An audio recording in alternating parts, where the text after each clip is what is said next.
అయితే డాక్టర్ గారు అంటే నేను ఈ మధ్య ఈ డయాలసిస్ వార్డు చూసా. హృదయ విదారకమైన సన్నివేశం అక్కడ. చాలామంది అసలు బతుకున్నందుకు కూడా బాధపడ్డ సందర్భాలు కొంతమంది పేషెంట్ల దగ్గరికెళ్ళి విన్నా నేను. సో, అసలు డయాలిసిస్ అనేది ఎందుకు కొంతమంది వారానికి 3 సార్లు చేయించుకోవాల్సొస్తుంది. కొంతమంది 4 సార్లు చేయించుకోవాల్సొస్తుంది. అంత పెయిన్ చేయించుకున్నప్పుడు, చేయించుకోకపోతే జ్వరము రావడము.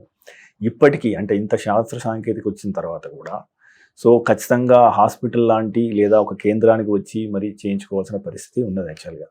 అంటే ఇది రాను రాను ఏ రకంగా మారే అవకాశం ఉంది ఒకటి. అసలు ఈ స్థితికి రాకుండా మనం ఏమన్నా చేయగలమా? దీంట్లో there are 2 aspects of it. మీరు చెప్పింది ఒకటి ఆస్పెక్ట్ అయితే అట్లీస్ట్ ఇంకో ఆస్పెక్ట్ చెప్తాను. కనీసం నేను కిడ్నీ ఫెయిల్ అయినోడికి డయాలిసిస్ చేసి వాడి సర్వైవల్ అనేది ఇంకా ప్రొలాంగ్ చేస్తున్నాను. అవును.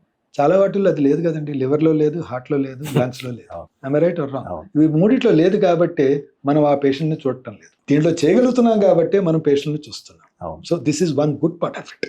సరేనా? The next comes the bad part of it. ఎందుకు మనం వై ఆర్ వి ఫీలింగ్ అంటే మనకెందుకు అంత బాధేస్తుంది వీళ్ళందరినీ చూసిన తర్వాత? There are 3 aspects in to it. Number 1, we are not able to detect. ఇప్పుడే మాట్లాడడం చూసారా, డిటెక్షన్ అనేది కొంచెం డిలే అవుతా ఉంది. సో ఒక వయసులో రావాల్సింది కొంచెం పుష్ చేయగలిగే కెపబిలిటీ అనేది మనం లోపిస్తుంది. సో ఎర్లీ డిటెక్షన్లో కొన్ని రోజుల వరకు సస్టైన్డ్గా బెటర్ మెయింటెనెన్స్ అనేది ఇవ్వగలిగితే ఈ ఎండ్ పాయింట్ని ఇంకా కొన్ని రోజులు పుష్ చేసుకోవచ్చు. ఇది ఒక ఆప్టిమిస్టిక్ థింకింగ్. సో దానికి అందరూ కట్టుబడి ఉండాలి. దాంట్లో చూస్తేనే దానికి బెటర్ ఆన్సర్స్ వస్తాయి. నెంబర్ 2 ప్రాసెస్ మీరు ఆలోచిస్తే డయాలిసిస్ అనేది ఏంటిది? 2 సార్ల, 3 సార్ల, 4 సార్ల? ఒకటి. Number 2, are they happy with it? మీరు తీసుకునే అదే మందులు, అదే నాణ్యమైన మందులు మెడ్ ప్లస్ బ్రాండ్స్ పై సగం ధరకే